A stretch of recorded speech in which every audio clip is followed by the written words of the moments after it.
இந்த வேலையில நம்ம தேவனுடைய வார்த்தையை நம்ம தியானிக்க போகிறோம். எல்லாரும் ஆர்வமாக இருக்கிறீங்க, நான் விசுவாசிக்கிறேன். எடுத்தவர்கள் வாசிங்க.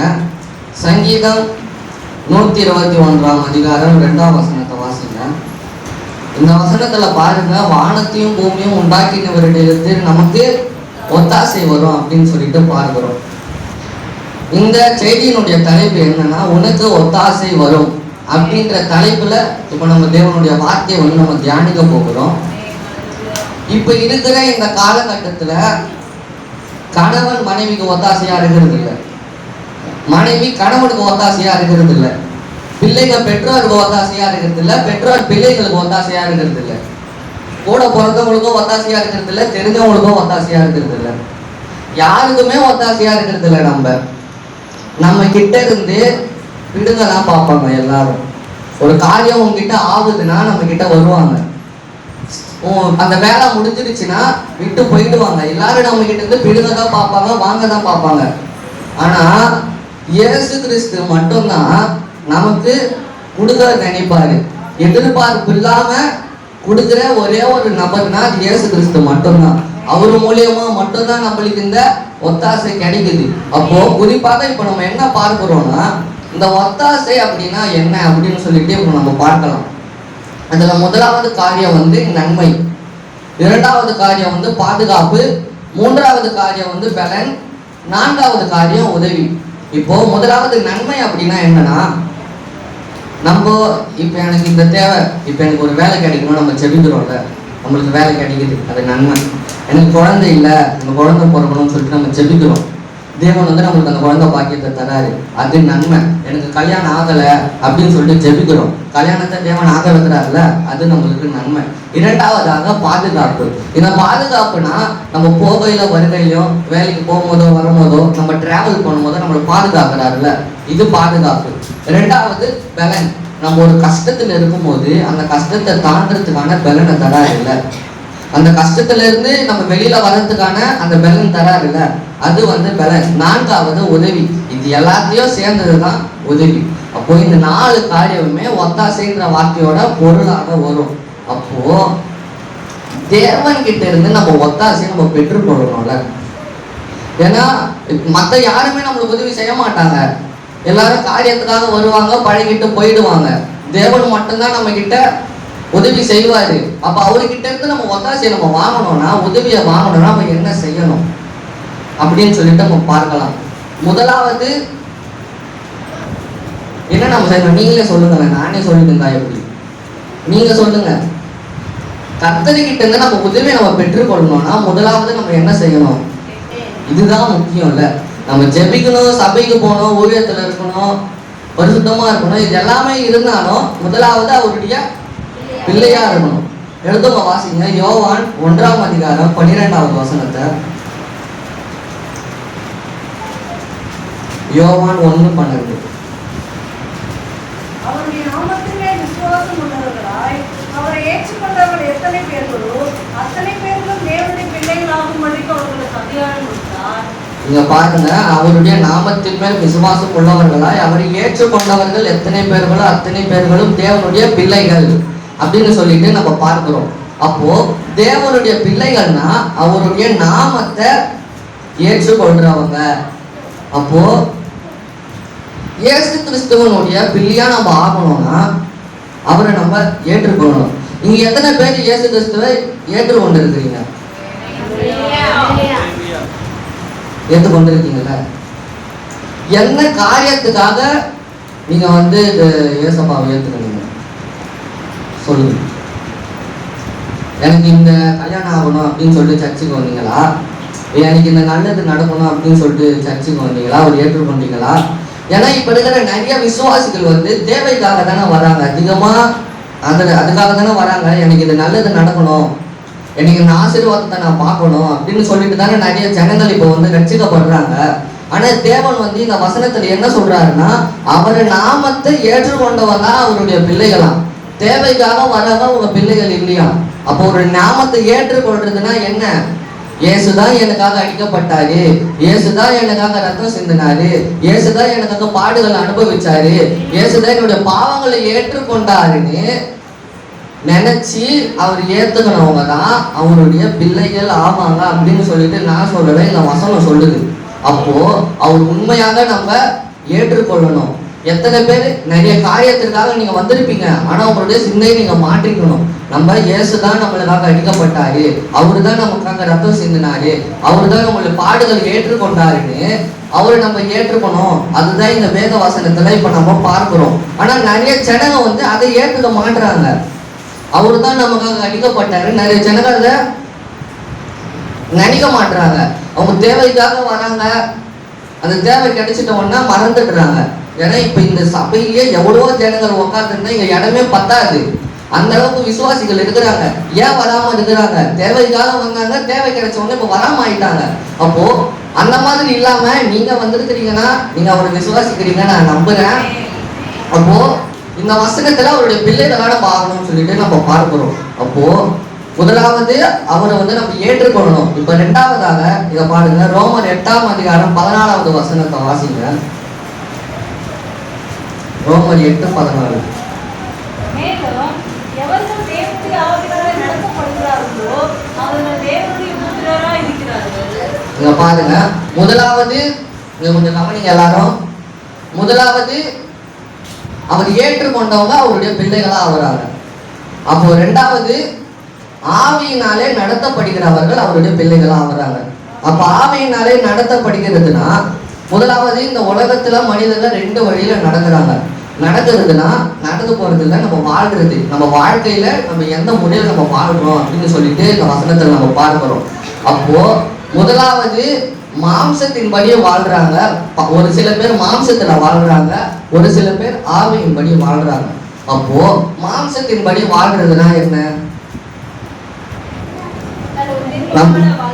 இஷ்டம் போல நம்ம வாழ்றது, கேட்க ஆள் இல்லை, இஷ்டம் போல நம்ம செய்யலாம், இது செய்யலாம், அது செய்யலாம், நம்ம சர்ச்சுக்கு வராம இருக்கலாம், பாவத்தை செய்யலாம், எல்லா காரியத்தையும் செய்யலாம். எப்படி உலகத்துல மற்ற ஜனங்கள் இருக்கிறாங்களோ அவங்களுக்கும் நமக்கும் வித்தியாசம் இல்லாத மாதிரி எல்லா காரியத்தையும் நம்ம செய்யலாம். ஆனா ஆவியின்படி நடக்கிறவங்க எப்படின்னா அவருடைய வார்த்தையின் மேல நம்பிக்கை வச்சு அவருடைய வேத வசனத்தின்படி நடக்கிறாங்க. வேத வசனத்தின்படி நடக்கிறதுனா என்ன? நம்ம சங்கீதம் 1ஆவது அதிகாரத்துல கூட பார்க்கிறோம்ல, பாவிகளுடைய வழியில் இல்லாமலும் பரியாசக்காரர் உட்காரம் இடத்தில் உட்காராமலும் கர்த்தருடைய வேதத்தில் பிரியமா இருந்து பாக்கியவான் அப்படின்னு சொல்லிட்டு இந்த வசனத்துல நம்ம பார்க்கிறோம். அப்போ இந்த வசனத்தின்படி வாழ்றவங்க தான் ஆவியின்படி வாழ்றாங்க. அப்போ ஆவியின்படி வாழ்றவங்க கர்த்தருடைய பிள்ளைங்க. அப்ப கர்த்தருடைய பிள்ளைகளா நம்ம இருக்கணும்னா மாம்சத்தின்படி வாழாம ஆவியின்படி வாழணும். அதுதான் தேவன் சொல்றாரு. நம்ம இந்த வேதத்துல எவ்வளவோ வசனங்கள் இருக்குல்ல, அந்த வசனத்தை நம்ம கடைபிடிச்சு வாழ்ந்தாவே நம்ம இன்னைக்கு எவ்வளவோ ஆசீர்வாதத்தை பார்த்துருக்கலாம். நம்ம இன்னும் நம்ம ஆரம்பிச்ச இடத்துல இருக்கணும்னா நம்ம இந்த வசனத்தின்படி வாழ்றது இல்லை, வேதத்தின்படி நம்ம வாழ்றது இல்லை. அப்போ நம்ம வேதத்தின்படி தான் நம்ம வாழணும். இப்போ உதாரணமாக நம்ம பார்க்கலாம், லூக்கா 15ஆம் அதிகாரத்தை எடுத்துக்கோங்க. அதுல 13வது வசனம் வாசிங்க. லூக்கா 15:13. சில நாளைக்கு பின்பு இளைய மகன் எல்லாவற்றையும் சேர்த்து கொண்டு தூர தேசத்துக்கு புறப்பட்டு போய் அங்கே துன்மார்க்கமாய் ஜீவனம் பண்ணி தன் ஆஸ்தியை அழித்து போட்டான். இந்த வசனத்துல இந்த சம்பவத்துல நம்ம என்ன பார்க்கிறோம்னா, ஒரு தகப்பனுக்கு 2 மகன் இருக்கிறாங்க. அதுல இளையவன் என்ன சொல்றான்னா, என்னுடைய சொத்தோட பங்கு எனக்கு கொடுங்க அப்படின்னு சொல்லிட்டு கேட்கறான். இளையவன் அப்போ தகப்பன என்ன செய்யறாருன்னா, சரி பையன் ஆசையா கேட்கறானேன்னு சொல்லிட்டு சொத்தை பிரிச்சு கொடுத்துடுறாரு. பையன் என்ன பண்றான்னா, அவன் சொத்தை எடுத்துக்கிட்டு வீட்டை விட்டு வெளியில போயிடுறான். வெளியில போயிட்டு அவன் துன்மார்க்கமான வாழ்க்கையில எல்லாத்தையும் செலவு பண்ணிடுறான். செலவு பண்ணி அவன் ஆஸ்தி காசு எல்லாமே போயிடுது. அவன் மாம்சத்தின்படி வாழ்றான். அதுதான் முன்னாடி பார்த்தோம்ல, மாம்சத்தின்படி வாழக்கூடாதுன்னு பார்த்தோம்ல. ஆனா இது இளையவன் என்ன பண்றான், முழுக்க முழுக்க மாம்சத்தின்படியே வாழ்ந்து எல்லா காசையும் அழிச்சு கடைசியில் அவனுக்கு என்ன பண்றதுனே தெரியாம ஒரு இடத்துல வேலைக்கு சேர்ந்து சாப்பாடு கூட வழி இல்லாம கஷ்டப்படுறான். அப்போ அந்த சூழ்நிலை அவனுக்கு என்ன வருதுன்னா, நம்ம தகப்பன் கிட்ட நம்ம போனா நம்ம நல்லா இருக்கலாம் அப்படின்னு சொல்லிட்டு அவனுக்கு புத்தி தெரியுது. அப்போ தெரிஞ்ச அவன் என்ன பண்றான், தகப்பன் கிட்ட போனான். அப்போ அப்பா என்ன பண்றாரு, வாசல்லே நின்று காத்துட்டு இருக்கிறாரு. பையன் எப்போ வருவான் அப்படின்னு சொல்லிட்டு பார்த்துட்டு இருக்கிறாரு. அவன் வர எத்தனை நாள் ஆச்சோ தெரியல, எத்தனை மாதங்கள் ஆச்சோ, எத்தனை வருடங்கள் ஆச்சோ, வீட்டை விட்டு போய் அந்த வேதத்துல சொல்லல. ஆனா அத்தனை நாளுமே அவர் எதிர்பார்த்துட்டு இருக்கிறாருன்னா வேதம் சொல்லுது. அப்போ அத்தனை நாளா அவர் காத்துட்டு இருக்கும்போது பையன் வரதை பார்த்து ஓடி போய் அவனை கட்டி பிடிச்சி அவனுக்கு முத்தம் கொடுத்து, போட்ட புது ஆடை கொடுத்து, காலணிகள் கொடுத்து, மோதிரம் போட்டு அவனுக்கு நல்லா விருந்து வச்சு கொண்டாட்டமா அதை செய்யறாருல்ல. இப்போ இதுவே நம்ம வீட்டுல இப்போ இந்த மாதிரி பண்ணிட்டோம்னா, இப்போ நானே அப்பா கிட்ட ஏதாச்சும் வாங்கிட்டு நான் வீட்டை விட்டு போயிடுறேன். போயிட்டு ரொம்ப நாள் கழிச்சு நான் திருப்பி வரேன். இப்போ என்னை பார்க்க உடனே அப்பா என்ன பண்ணுவாரு? எதுக்கிட்டா வந்தேன், திருப்பி போடாங்கன்னு அனுப்பிச்சு விடுவாரு. ஆனா இந்த தகப்பன் இப்ப என்ன சொல்றாருங்க, அவனை வர வச்சு அவனை கட்டி பிடிச்சி அவனுக்குல அவனுக்கு பிடிச்சது எல்லாத்தையும் செஞ்சு அவனுக்கு, ஆனா அவருக்கு அந்த கவலை, இத்தனை நாள் பையன் போயிட்டானேன்ற அந்த கவலை, அதை அவன் வந்த உடனே மொத்தத்தையும் அவனுக்கு அதை பாசமாக அவர் திருப்பி தராரு இல்ல. அப்போ முதலாவது அவருடைய பிள்ளையா இருக்கிறதுனால தானே அவர் அதை செய்யறாரு. அவன் மகனா இல்லைன்னா செய்ய மாட்டாருல்ல. அப்போ நம்மளுடைய பெற்றோர் தானே நம்மளுக்கு செய்வாங்க, நம்மளுடைய அப்பா அம்மா தானே நம்ம கேட்டதை வாங்கி தருவாங்க. இப்போ நம்மளுக்கு வாங்கி தராம பக்கத்து வீடு பசங்களுக்கு வாங்கி தருவாங்க இல்ல, நம்ம கேட்டா நம்மளுக்கு தானே வாங்கி தருவாங்க. அப்போ அந்த தகப்பனுக்கு அவன் மகனா இருக்கிறான்ல, அதனால தானே அவன் தப்பு செஞ்சாலும் அதை மன்னிச்சு அவனுக்கு பிடிச்சதை செய்யறாருல்ல. அப்போ தேவனும் இதே மாதிரி தான் எதிர்பார்த்துட்டு இருக்கிறாரு. ஒரு நாளும் நீங்க தவறு செய்யும் போது, நீங்க வழி மாறி போகும்போது, நீங்க மாம்சத்துல வாழும் போது, ஒரு நாள தேவன் எதிர்பார்த்துட்டு இருக்கிறாரு. எப்ப என் மகன் வருவா, எப்ப என் மகன் வருவா, திருப்பி எப்ப நான் உனக்கு நான் ஆசீர்வாதத்தை தர்றதுன்னு சொல்லிட்டு எதிர்பார்த்துட்டு இருக்கிறாரு. ஆனா நம்ம தான் புரிஞ்சுக்காம இன்னும் பாவத்திலே வாழ்ந்துட்டு இருக்கிறோம். இன்னும் அவரை விட்டு நம்ம வேலைக்கே போயிட்டு இருக்கிறோம். திருப்பி நம்மளுக்கு இன்னும் புத்தி தெரியல. அந்த மாம்சத்திலே நம்ம யோசிச்சு நம்ம வாழ்ந்துட்டு இருக்கிறோம். நம்ம புத்தி தெரியாம, இந்த இளைய குமாரனுக்கு புத்தி தெரிஞ்சதுனாலதான் அவன் திருப்பி வந்தான். நம்மளுக்கு இன்னும் தெரியாம இருக்கிறதுனால நம்ம வராம இருக்கிறோம். அப்போ சீக்கிரமாக நம்ம புத்தி நம்மளுக்கு தெரியணும். தெரிஞ்சாதான் கர்த்தரிடத்து நம்ம அப்பா கிட்ட இருந்து நம்மளுக்கு ஒத்தாசை வரும். எப்படி தகப்பன் கிட்ட இருந்து பிள்ளை பிரிஞ்சு போய் திருப்பி வந்தானோ, நம்மளும் நிறைய ஒரு சில தவறுகள் செய்யும் போது அவரை விட்டு பிரிஞ்சு போயிடுறோம். அப்பாவுக்கும் நமக்கு இருக்கிற உறவு போகுது. ஆனா அந்த இடத்துல நம்ம திருப்பி வரும்போது நம்ம உறவு திருப்பியும் மீண்டுமாக வளருது. அப்போ தேவன் நம்மளுக்கு ஆசீர்வாதத்துக்கு நம்மளுக்கு செய்ய ஆசீர்வாதங்களை தர தயாராக இருக்கிறாரு. நம்ம தான் தயாரா இல்லை, அதை வாங்குறதுக்கு நம்ம தான் சரியா இல்லை. அப்போ இந்த வசனத்துல இருக்கிற மாதிரி நம்ம மாம்சத்தின் படி வாழாம ஆவியின் படி நம்ம நடக்கணும். அப்போ ஆவியின் படி நம்ம நடக்கும் போது தேவன் கிட்ட இருந்து வர ஒத்தாசைய நம்ம பெற்றுக்கொள்ளலாம். அதை நம்ம பார்க்கிறோம். இப்போ முதலாவது நம்ம என்ன பார்த்தோம், அவருடைய ஒத்தாசையாக நம்ம என்ன செய்யணும், அவருடைய பிள்ளைகளா இருக்கணும். பிள்ளைகளா இருக்கணும்னா நம்ம என்ன செய்யணும், அவரு தான் எனக்காக சிலுவையில் அடிக்கப்பட்டாரு, அவரு தான் எனக்காக ரத்தம் சிந்தினாருன்னு அவரை ஏற்றுக்கொள்ளணும். தேவைக்காக ஏற்றுக்கொள்ளக்கூடாது. எனக்காக அவரு தான் ரத்தம் சிந்தினாரு, எனக்காக அவரு தான் அடிக்கப்பட்டாருன்னு அவர் ஏற்றுக்கொள்ளணும். ரெண்டாவதாக என்ன பார்த்தோம், ஆவியின் படி வாழணும், மாம்சத்தின் படி வாழக்கூடாது. நம்ம ஆவியின் படி நம்ம வாழணும். அதை நம்ம இப்போ நம்ம பார்த்தோம். அப்போ இதை நம்ம இந்த ரெண்டு காரியங்களையும் இப்போ நம்ம பார்த்தோம். இப்போ இரண்டாவதாக என்ன செய்யணும், அவருடைய ஒத்தாசையை பெற நம்ம என்ன சொல்லணும், முதலாவது அவருடைய பிள்ளைகளாக இருக்கணும். இப்போ ரெண்டாவது அவரை நம்ம விசுவாசிக்கணும். அதான் எபிரேயர் 11ஆம் அதிகாரம் 6ஆம் வசனம் வாசிக்க. தேவனுக்கு பிரியமாக இருப்பது கூடாத காரியம். ஏனென்றால் தேவனுக்கு சேர்கிறவர் நாம் உண்டு என்றும் அவர் தம்மை தேடுகிறவருக்கு பலன் அளிக்கிறவர் என்றும் விசுவாசிக்க வேண்டும். இந்த வசனத்துல பாருங்க, விசுவாசம் இல்லாமல் தேவனுக்கு பிரியமா இருக்க முடியாதா அப்படின்னு சொல்லிட்டு இந்த வசனத்துல நம்ம பார்க்கிறோம். நம்ம கிட்ட விசுவாசம் இல்லைன்னா கர்த்தருக்கு நம்ம பிரியமா இருக்க முடியாது. அவருக்கு பிரியமா இருக்கணும்னா நம்ம அவரை விசுவாசிக்கணும். அப்போ அவருக்கு பிரியமா இருக்கிறதுனா என்னன்னு சொல்லிட்டு நம்ம பார்க்கலாம். முதலாவது பிரியமா இருக்கிறதுனா என்னன்னா, கர்த்தருக்கு நம்ம பிடித்தவன் அல்லது மிகவும் நம்ம கவர்ந்தவங்களாக இருக்கணும். இயேசு கிறிஸ்துவை நம்ம அட்ராக்ட் பண்ணணும். நம்மளுடைய விசுவாசம் இயேசு கிறிஸ்துவை இருக்கணும். இவரை விட இவன் விசுவாசமாக இருக்கிறான், அவங்களுக்கு செய்யறதை விட இவனுக்கு நான் நிறைய செய்யணும் அப்படின்னு சொல்லிட்டு இயேசு கிறிஸ்துவுக்கு நம்மள ரொம்ப பிடித்தவங்களாக நம்ம மாற்றணும். அதுதான் இந்த வசனத்தில் நம்ம பார்க்கிறோம். அப்போ அவரிடத்துல நம்ம அதிக விசுவாசமாக இருக்கணும். நம்ம நிறைய பேருக்கு வந்து விசுவாசமே இல்லை. அவருக்கு அதாவது நம்ம சர்ச்சுக்கு வந்தாலும் நம்ம ஞானஸ்தானம் எடுத்தாலும் அவருடைய பிள்ளைகளாவே மாறிட்டா கூட நம்மளுக்கு விசுவாசமே இல்லை. ஆமா தானே? விசுவாசம் இல்லை தானே? ஒரு சின்ன கஷ்டம் வந்துச்சுன்னா விசுவாசம் போயிடுது தானே? நடா இது இத்தனை வருஷம் சர்ச்சுக்கு போய் ஒன்றும் நடக்கணும் இப்படிதானே நம்மளுக்கு தோணுது. நம்ம மனசுல நம்ம எவ்வளவுதான் தேவன்கிட்ட இருந்து ஆசீர்வாதத்தை வாங்கியிருந்தா கூட ஒரு சின்ன இடத்துல நம்ம ஒரு கஷ்டத்தை நம்ம பார்க்கிறோம்னா மனசுல ஒரு சின்ன எண்ணம் வரும். இத்தனை வருஷம் நம்ம சர்ச்சுக்கு போய் நம்மளுக்கு ஒன்றும் நடக்கலையே, நம்மளுக்கு எதுவுமே நடக்கலையே, செய்யலையே சொல்லிட்டு அந்த எண்ணம் நம்மளுக்கு வரும்ல. ஆனா தேவனை என்ன சொல்றாரு? அவர் நம்ம முழு மனசோட நம்ம விசுவாசிக்கணும். விசுவாசிச்சா மட்டும்தான் அவருடைய மகிமையை நம்ம பார்க்க முடியும்ல. அவர் நம்ம விசுவாசிக்கணும்.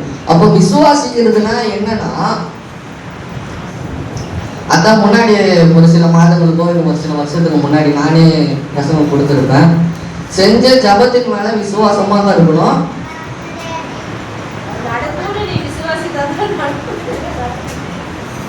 நம்ம விசுவாசமா ஜெபிக்கணும். செஞ்ச ஜபத்து மேல விசுவாசமாக இருக்கணும். நிறைய பேர் விசுவாசமா ஜெபிச்சிடுறோம், எனக்கு இது நடந்துடும் சொல்லிட்டு ஜெபிச்சிடுறோம். ஆனா ஜபத்து மேல விசுவாசம் இல்லை. போன வாரத்துல கூட ஊழியர் ஐயா வந்து மெசேஜ் கொடுத்துருப்பாரு. அப்போ ஒரு சம்பவத்தை சொல்லியிருப்பாருல்ல. ஒரு அம்மா வந்து காலையில வேலைக்கு போகணும், அவங்க இடத்துல மழை வருதுன்னு சொல்லிட்டு நைட்டெல்லாம் ஜபம் பண்ணுவாங்க, நாளைக்கு எனக்கு மழை வரக்கூடாதுன்னு. காலையில கூட எத்தனை வெளில போவாங்க. அப்போ இந்த மாதிரி நம்ம ஜபம் இருக்கும்போது நம்ம எப்படி அவரை முழு மனசோட விசுவாசிக்க முடியும்ல. அப்போ நம்மளுடைய விசுவாசம் கர்த்தரை வந்து ஈர்க்கிற அளவுக்கு நம்ம விசுவாசம் இருக்கணும். அப்போ வேதாகமத்துல ஒரு நபர் இருக்கிறாரு. அவருடைய விசுவாசத்தை பார்த்து இயேசுவே ஆச்சரியப்படுற அளவுக்கு அவருடைய விசுவாசம் இருக்குது. அவரை பத்தி இப்ப நம்ம பார்க்கலாம். மத்தேயு 8ஆம் அதிகாரம் 8ஆம் வசனத்தை வாசிங்க. நூற்றுக்கு அதிபதி பிரதியுத்தரமாக, ஆண்டவரே, நீர் என் வீட்டுக்குள் பிரவேசிக்க நான் பாத்திரன் அல்ல. ஒரு வார்த்தை மாத்திரம் சொல்லும், அப்பொழுது என் வேலைக்காரன் சொஸ்தமாவான். இந்த வசனத்துல இந்த சம்பவத்துல என்ன பார்க்கிறோம்னா, நூற்றுக்கு அதிபதி இருக்கிறாரு.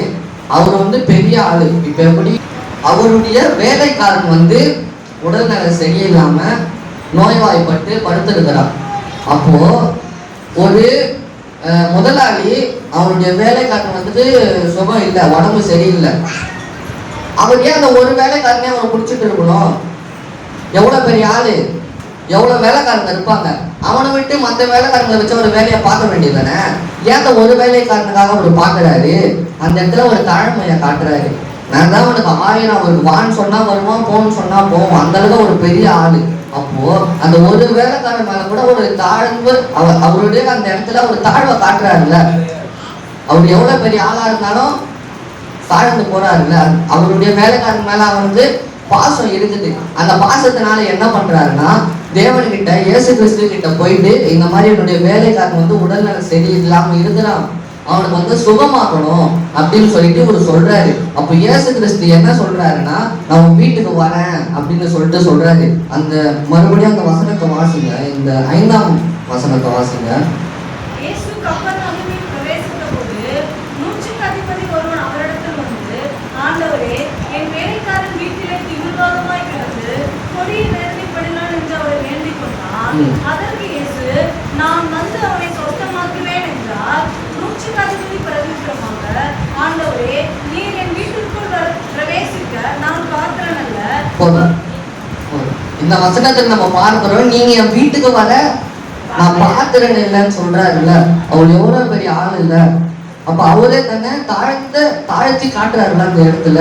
நீங்க என் வீட்டுக்கு வர அளவுக்கு நான் பெரிய ஆள் இல்லை அப்படின்னு சொல்லிட்டு சொல்றாருல. ஆனா நம்ம அந்த மாதிரி இருப்போமா? சொல்லுங்க, நம்ம அந்த மாதிரி இருப்போமா? பேக்கெட்ல ஒரு 500 ரூபாய் நோட்டு இருந்தாவே அவ்வளவுதான், நம்ம தான் ஆணையாங்க. அப்போ எவ்வளவு பெரிய ஆள் அவரு, எவ்வளவு பெரிய ஒரு அதிகாரத்துல இருக்கிறாரு.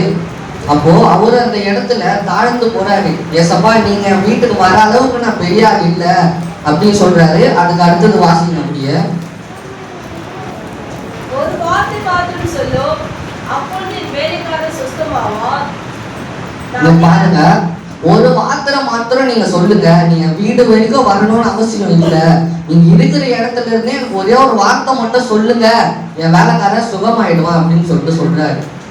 இப்போ இந்த சம்பவத்துல இருந்து நம்ம என்ன பார்க்கிறோம்னா, முதலாவது நம்மளுடைய நூற்றுக்கு அதிபதி வந்து தேவனிடத்துல போயிட்டு ஃபர்ஸ்ட் அவருடைய தேவையா சொல்றாருல்ல, என் வேலைக்காரன் உடனே எனக்கு சரியில்லாம இருக்கிறாரு, அவனுக்கு சுகமாகணும்னு சொல்லிட்டு ஃபர்ஸ்ட் தேவையை சொல்றாரு. அப்ப நம்ம என்ன பண்ணணும், நம்மளுடைய தேவையை கர்த்தருடைய சமூகத்துல போய் சொல்லணும்.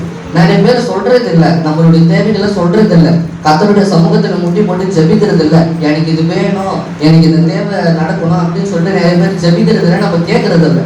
ஆனா இந்த நூற்றுக்கு அதிபதி வந்து கர்த்தர் இடத்துல போயிட்டு அவருடைய தேவையை ஃபர்ஸ்ட் சொல்றாரு. அப்புறம் இரண்டாவதாக தேவன் என்ன சொல்றாரு, நான் வீட்டுக்கு வரேன் அப்படின்னு சொல்லிட்டு சொல்றாரு. இவர் என்ன சொல்றாரு, இல்ல நீங்க ஒரு வார்த்தை சொல்லுங்க, அதுவே என் வேலைக்காரன் சுகமாயிடுமா அப்படின்னு சொல்லிட்டு சொல்றாரு. அப்போ அவர் வந்து எவ்வளவு விசுவாசமாக இருக்கிறாருல்ல. ஏன் நூற்றுக்கு அதிபதி பெரிய ஒரு இடத்துல இருக்கிற ஒரு மனுஷன் தானே, ஹாஸ்பிட்டலுக்கு ஏதாச்சும் கூட்டிட்டு போயிருந்துருக்கலாம்ல, இல்ல மெடிசன் ஏதாச்சும் வாங்கி கொடுத்துருந்துக்கலாம்ல, ஏன்னா அவ்வளவு பணம் இருக்கும்ல. ஆனா அதை விட்டுட்டு ஏன் கர்த்தருடைய வார்த்தையின் மேல அவர் விசுவாசமாக இருக்கிறாரு? அதுதான் கிறிஸ்தவ பிள்ளைகள், நம்ம அந்த மாதிரி தான் இருக்கணும். நிறைய பேர் ஒரு சின்ன பிரச்சனை வந்தாவே இந்த ஹாஸ்பிட்டலுக்கு போகலாமா, அந்த ஹாஸ்பிட்டலுக்கு போகலாமா, இல்லை இவங்க கிட்ட போய் பார்க்கலாமா அப்படின்னு சொல்லிட்டு நிறைய பேர் வந்து நிறைய நம்ம விஷயத்துல நம்ம மாட்டிக்கிறோம். எப்படி இவரு தேவன் சொல்ற இந்த வார்த்தையின் மேல விசுவாசமாக இருந்தாரோ, நம்மளும் கர்த்தருடைய ஜபத்தின் மேல வார்த்தையின் மேல நம்ம விசுவாசமாக இருக்கணும். அப்பதான் தேவனுடைய மகிமையை நம்ம பார்க்க முடியும். அதுக்கு அடுத்த வசனத்தை வாசிங்க. நான் அதற்கு கீழ்ப்பட்டவனா இருந்தோம், எனக்கு கீழ்ப்படிகிற சேவகர் உண்டு. நான் ஒருவனை போவென்றால் போகிறார், மற்றவனை வாவென்றால் வருகிறார், என் வேலைக்காரனை இதை செய்யென்றால் செய்கிறான் என்றார். இயேசு இதை கேட்டு ஆச்சரியப்பட்டு தமக்கு பின் செல்கிறவர்களை நோக்கி, இஸ்ரவேலர்களுக்குள்ளோ நான் இப்படிப்பட்ட விசுவாசத்தை காணவில்லை என்று மெய்யாகவே உங்களுக்கு சொல்கிறேன். இந்த வசனத்துல பாருங்க, இவர்கிட்ட இருக்கிற விசுவாசத்தை பார்த்து தேவனே இஸ்ரவேலர்களுக்குள்ளே இந்த விசுவாசத்தை நான் பார்க்கல அப்படின்னு சொல்லிட்டு அவ்வளவு ஆச்சரியப்படுறாரு இல்ல. அப்போ அவருடைய விசுவாசத்தை பார்த்து தேவனே கவர்றாரு, தேவனே அட்ராக்ட் ஆகுறாரு. எந்த அளவுக்கு இவங்கிட்ட விசுவாசம் இருக்குதுன்னா, இஸ்ரவேல் ஜனங்களுக்குள்ளே நான் பார்க்கலன்னு சொல்லிட்டு தேவன் சொல்றாரு. இப்ப நம்மக்குள்ள இருக்கிற விசுவாசத்தை பார்த்து தேவன் சொல்லுவாரா, இந்த அளவுக்கு இஸ்ரவேல் ஜனங்ககிட்டே நான் விசுவாசத்தை பார்க்கல அப்படின்னு சொல்லிட்டு சொல்லுவாரா? சொல்ற அளவுக்கு நம்ம மாத்தணும், அந்த அளவுக்கு நம்ம விசுவாசமாக இருக்கணும். அப்புறம் அதுக்கு அடுத்தபடியாக அவர் சொன்ன அந்த நாழிகையிலேயே அவருடைய வேலைக்காரன் சுகமாயிடுறான். அப்போ அவன் வேலைக்காரன் அங்க சுகமாகிறதுக்கு காரணம் இவருடைய விசுவாசம் தான். நம்மளுடைய விசுவாசம் எந்த அளவுக்கு இருக்குதோ அந்த அளவுக்கு நம்மளுடைய அற்புதத்தை யாராலும் தடுக்க முடியாது. அப்போ தேவனுடைய ஆசீர்வாதம் ஆச்சரியப்படுற அளவுக்கு இருக்கும். மனுஷனா நம்ம தேடுறது இருக்காது, அது பெருசா நம்மளுக்கு தெரியாது. தேவனா கொடுக்கறது நீடிக்கும், அது ஆச்சரியப்படுற அளவுக்கு பிரம்மாண்டமாக இருக்கும். அப்போ தேவனுடைய ஆசீர்வாதத்தை நம்ம பெற்றுக்கொள்ளணும், அவருடைய ஒத்தாசையை நம்ம பெற்றுக்கொள்ளணும்னா முதலாவது அவருடைய பிள்ளைகளாக இருக்கணும். இரண்டாவதாக மாம்சத்தின்படி நடக்காம ஆவியின்படி நடக்கணும். ஆவியின்படி நடக்கிறதுனா வேத வசனத்தின்படி நடக்கணும். ஆனா இந்த நூற்றுக்கு அதிபதி நம்ம பார்க்கிறோம், தேவனுடைய வார்த்தையின் மேல விசுவாசம் வைக்கிறாரு. அப்போ நிறைய பேர் நம்ம செய்கிற ஜபங்களில கூட வசனத்தை சொல்லி நம்ம ஜெபிக்கிறது இல்லைல்ல. தேவன் இந்த வேதத்துல எவ்வளவோ வாக்குத்தத்த வசனங்கள் கொடுத்திருக்கிறார்கள. இப்போ நூற்றுக்கு அதிபதியும் இயேசு கிறிஸ்துவும் நேருக்கு நேரா இருக்கிறாங்க. அப்போ பேசுறாங்க, பேசும்போது அவர் சொல்ற அந்த வார்த்தை மேல ஒரு விசுவாசிக்கிறாரு. ஆனா நம்மளுக்கு வந்து இந்த வேதம் முழுவதும் தேவனுடைய வார்த்தை தான் இருக்குது. அப்போ நம்ம ஜெபம் பண்ணும் போதெல்லாம் இந்த வேதத்தினுடைய வசனத்தை சொல்லி நம்ம ஜெபிக்கணும். அப்போ இதை ஜெபிக்கும் போது நம்மளுக்கு இந்த வசனத்தில் இருக்கிற ஆசீர்வாதங்கள் நம்மளுக்கு கிடைக்கும். நம்ம ஏன் வசனத்தை சொல்லி ஜெபிக்கிறோம்னா, ஏசப்பா இந்த வசனத்தை நீங்க சொல்லியிருக்கிறீங்களே அப்படின்னு சொல்லிட்டு அவர் நம்ம ஞாபகப்படுத்துறோம். ஜபத்தின் மூலியமாக நம்ம ஞாபகப்படுத்துறோம். இந்த வசனத்துல கேளுங்கள் கொடுக்கப்படும் சொல்லியிருக்கிறீங்களாப்பா, இந்த வசனத்தை நம்ம சொல்லி ஜெபிக்கும் போது, ஆமா நான் கேட்கறத நான் கொடுப்பேன்னு சொல்லியிருக்கிறேனே, பையன் கேட்கிறானே நம்ம கொடுக்கணும் அப்படின்னு சொல்லிட்டு இயேசு கிறிஸ்துவுக்கே நம்ம ஞாபகப்படுத்துற மூலியமாக தான் அந்த வசனத்தை சொல்லி நம்ம ஜெபிக்கிறோம். ஆனா நம்ம நிறைய பேர் வசனத்தை சொல்லி ஜெபிக்காததுனால தேவனுக்கிட்ட இருந்து வர ஒத்தாசை நம்மளுக்கு கிடைக்க மாட்டேங்குது, ஆசீர்வாதம் நம்மளுக்கு கிடைக்க மாட்டேங்குது. அப்போ வசனத்தை சொல்லி நம்ம ஜெபிக்கணும். நூற்றுக்கு அதிபதியினுடைய விசுவாசத்தை பார்த்து இயேசு கிறிஸ்து எந்த அளவுக்கு ஆச்சரியப்பட்டாரோ நம்மளுடைய விசுவாசத்தை பார்த்து இயேசு கிறிஸ்து ஆச்சரியப்படணும். அப்பதான் அவர்கிட்ட இருந்து வர ஒத்தாசைய நம்ம பெற்றுக்கொள்ள முடியும்.